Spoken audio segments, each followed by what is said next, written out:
বাংলাদেশের মানুষ আপনাদেরকে বিশ্বাস করে না। বাংলাদেশকে চালানোর মতো আপনাদের ওই অভিজ্ঞতা নাই।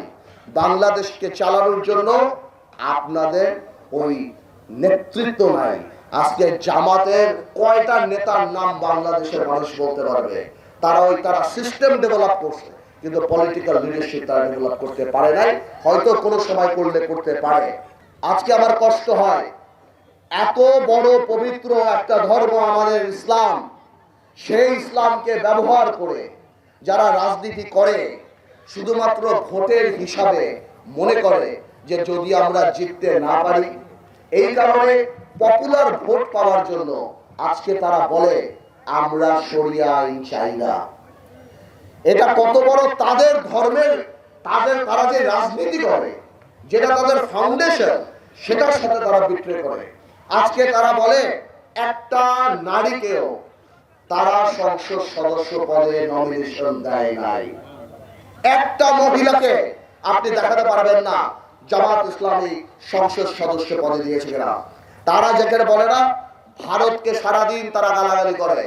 ভারতের বিরুদ্ধে বাংলাদেশের মানুষের অবস্থান ছিল, কারণ ভারত বাংলাদেশের মানুষের সাথে সম্পর্ক না করে একটা ফ্যাসিস্ট সরকারের সাথে সম্পর্ক করেছে।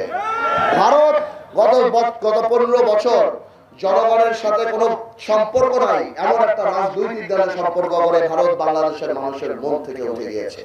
অথচ ওনারা সেই ভারতের সাথে গোপনে মিটিং করে, আবার সেটা মিডিয়ার সামনে বলে যে আমাদেরকে ভারত বলতে মানা করছে।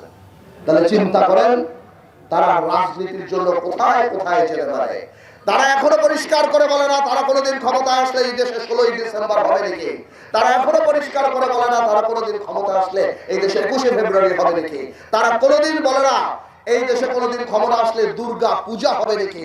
এই দেশে যেভাবে মুসলমান হিন্দু পাশাপাশি থাকে, তারা কোনোদিন ভেঙে বলে না যে আপনার বাড়িতে গান বাজতে পারবে নাকি, কারো বাড়িতে কোনো অনুষ্ঠান হতে পারবে নাকি, এই দেশে পূজা হতে পারবে নাকি, এই দেশে পহেলা বৈশাখ হতে পারবে নাকি।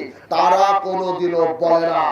আজকে তারা বলে তারা শরিয়া আইন নাকি করবে না। ভোট পাওয়ার জন্য এমন কিছু নাই তারা করতে পারে না। আল্লাহ যদি চায়, আমি যদি সংসদে যাই, আমরা যদি ক্ষমতায় যাই, আমি যদি সরকারে থাকি, আমি যদি মন্ত্রী হই, আমি আপনাদের জন্য বাংলাদেশের যত এমপি আছে যা করবে তার চেয়ে বেশি কাজ করবে ইনশাআল্লাহ।